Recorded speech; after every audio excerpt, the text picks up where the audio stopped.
Cantilever को समझने से पहले हमको 2-3 एलिमेंट्स का नाम और उसका मतलब समझना पड़ेगा। पहला एलिमेंट है फाउंडेशन। फाउंडेशन मतलब बेस, जिसके ऊपर आपका पिलर खड़ा होता है। फाउंडेशन के बाद दूसरा है पिलर, तीसरा है बीम, फिर आगे 2-3 और चीज़ें जो हम लोग पढ़ेंगे। तो अभी के लिए फाउंडेशन, सपोज कि ये आपकी ज़मीन है।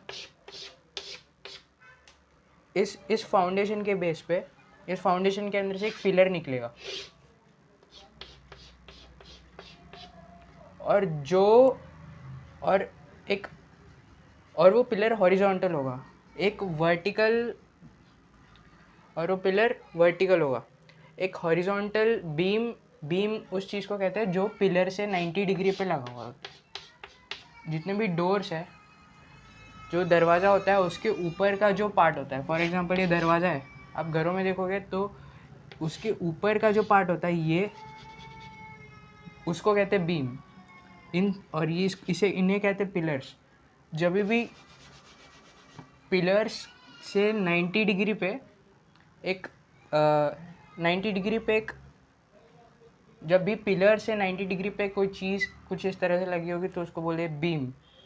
अब अगर इस बीम पे लोड लाया जाए, फॉर एग्जांपल अगर इस बीम पे लोड लटका दिया मैंने यहाँ पे, वो ऊपर से भी हो सकता है, मैं नीचे से लटका रहा हूँ।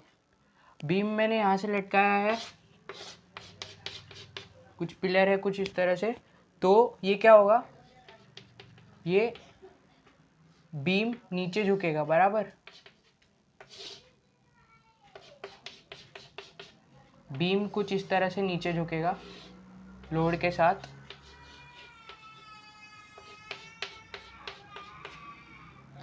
जब ये नीचे झुक रहा है तब इसके साथ क्या हो रहा है, ध्यान से देखो। जब ये नीचे झुक रहा है, जब बीम नीचे झुक रहा है, तब इसके ऊपर वाले पार्ट में, इसके ऊपर वाले एरिया में टेंशन हो रहा है। टेंशन मतलब इसके ऊपर वाले जो पार्टिकल्स है वो एक दूसरे से दूर जाना चाह रहे हैं, एक दूसरे से खींच रहे हैं, दूर जाना चाह रहे हैं, जबकि नीचे कंप्रेशन हो रहा है। और अगर कंप्रेशन ना होता, अगर ये कंप्रेशन ना होता, सिर्फ टेंशन होता, तो ये बीम टूट जाता, क्योंकि ये बीम फ्लेक्सिबल है। यहाँ पे इसमें कंप्रेशन हो रहा है, तो ये अभी भी ज़िंदा है, अभी तक टूटा नहीं है। लेकिन इस प्रॉब्लम को सॉल्व करने के लिए एक पॉइंट पे टूट जाएगा। इस प्रॉब्लम को सॉल्व करने के लिए हम लोग एक और एलिमेंट इंट्रोड्यूस करेंगे, और उस एलिमेंट का नाम है सपोर्ट। फॉर एग्जांपल आपका ये बीम फ्लेक्सिबल नहीं भी है, जो कि नहीं होता है, बीम फ्लेक्सिबल नहीं होते मोस्टली। अगर ये बीम फ्लेक्सिबल नहीं है तो हम इसको टेंशन नहीं दे सकते। अगर जिस मोमेंट पे इसको टेंशन दिया, ये टूट जाएगा, नीचे गिर जाएगा। अगर लोड लगाएंगे तो टेंशन आ जाएगा, नीचे गिर जाएगा। तो इसका सोल्यूशन क्या है, हम लोग इसको एक सपोर्ट दे देंगे। ये कुछ भी हो सकता है, ये एक रस्सी भी हो सकता है, कुछ भी हो सकता है, एक रॉड भी हो सकता है। तो ये चीज़ क्या करेगी, ये इस बीम का जो टेंशन है, जो बीम के ऊपर गिरने वाला था, वो ये ले लेगी, ये टेंशन लेगी। अभी ये खींचेगी, ये रस्सी खींचेगी, जबकि बीम नहीं खींचेगा, बीम वहीं पे रहेगा। बीम सिर्फ कंप्रेशन करेगा। कंप्रेशन ऐसी चीज़ है जिसके वजह से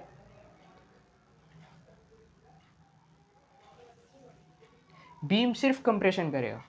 मतलब पहले क्या हो रहा था, पहले यहाँ पे टेंशन लग रहा था, जब यहाँ पे टेंशन हो रहा था और यहाँ पे कंप्रेशन हो रहा था, तो ये जब नीचे झुक रहा था लोड के साथ, तब ये इसका जो कंप्रेशन है वो नीचे झुक के कहाँ तक फील हो रहा था, फाउंडेशन तक।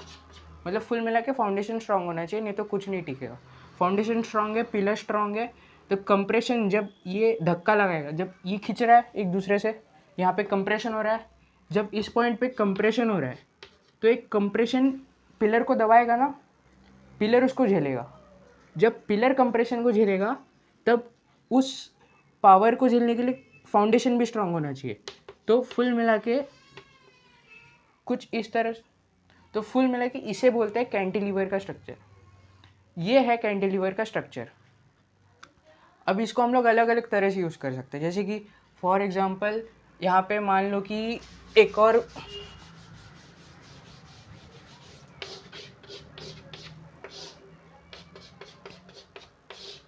एक पिलर है और 2 बीम है, तो हम लोग क्या करेंगे, यहाँ पे 2 लोड लटका है फॉर एग्जांपल, इधर 2 सपोर्ट लगा देंगे। ये किसी चीज़ से सिमिलर है, कुछ याद आ रहा है? ऐसे ब्रिजेस बने होते हैं, तो ब्रिजेस भी कैंटिलीवर पे काम करते हैं। यहाँ पे गाड़ी चलेगी हमारी, लेट्स इट गाड़ी, तो यहाँ से यहाँ पे टेंशन हो रहा है, सपोर्ट टेंशन को सपोर्ट ने बीम के टेंशन को सब्सटीट्यूट कर दिया। बीम अभी सिर्फ कंप्रेस कर रहा है, सिर्फ कंप्रेशन दे रहा है, और वो फ्लो होके फाउंडेशन तक पहुँच रही है। फाउंडेशन स्ट्रांग होना चाहिए, सब कुछ सही हो जाएगा। और तो फिर दैट्स इट, इसे कैंटिलीवर कहते हैं।